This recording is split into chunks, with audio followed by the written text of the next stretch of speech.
గన్పార్క్ కాడ అమరులకు నివాళులర్పించారు. TJAC chairman Kodandaram, ప్రజా సంఘాల లీడర్లు అమరుల త్యాగాల్ని గుర్తు చేసుకున్నారు.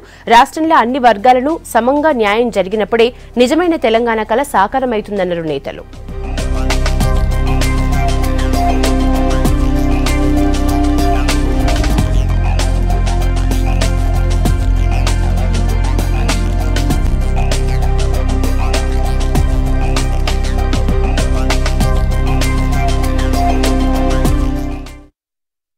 తెలంగాణ ఉద్యమంలో ప్రాణత్యాగం చేసిన బలిదానాలు ఇచ్చిన యుద్ధవీరులందరికీ పేరు పేరున జోహార్లు అర్పిస్తున్నాం.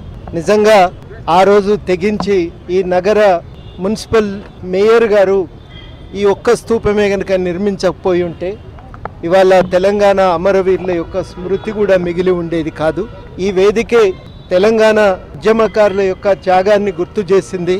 భవిష్యత్తు కర్తవ్యాలను ఎప్పటికప్పుడు నిర్దేశిస్తూ వచ్చింది. ఇక్కడ నుంచే ఎన్నో కార్యక్రమాలను నిర్వహించి విజయవంతంగా పూర్తి చేయగలిగినాం. ఈ అమరవీరుల త్యాగాల ఫలితమే ఇవాళ తెలంగాణ సాధించుకోగలిగినాం.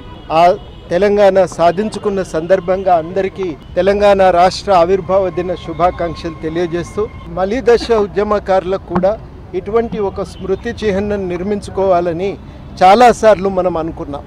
అట్లాంటి ఒక స్మృతి చిహ్నం యొక్క నిర్మాణానికి వెంటనే ప్రభుత్వం పూనుకోవాలని సందర్భంగా మేము కోరుతూ ఉన్నాం. రెండవది ఏమంటే తెలంగాణ ఉద్యమంలో అనేక మంది త్యాగాలకు పూనుకున్నారు. వారందరి త్యాగమే లేకపోయి ఉంటే చిరకాల స్వప్నం తెలంగాణ సిద్ధించి ఉండేది కూడా కాదు. ఆ ఉద్యమకారులందరికీ ఆదుకోవలసిన బాధ్యతను కూడా ప్రభుత్వం గుర్తించాలని కోరుతున్నా. వేలాది మంది అమరవీరులు తెలంగాణ కోసమై ప్రాణాలు ఇచ్చారు. దేనికోసం ఇచ్చారో మీ అందరికీ తెలుసు.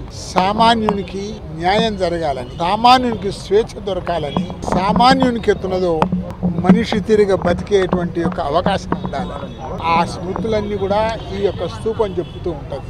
తెలంగాణ యొక్క ప్రారంభం రోజు కాబట్టి మరొకసారి అతనితో ఆ పునశ్చరణ చేయాలని ఉంది. ఇక్కడ ఈ యొక్క అమరవీరుల స్తూపం దగ్గర మేము ఆ యొక్క స్మరణలను, ఆ యొక్క కళలన్నింటినీ స్మరించుకుంటూ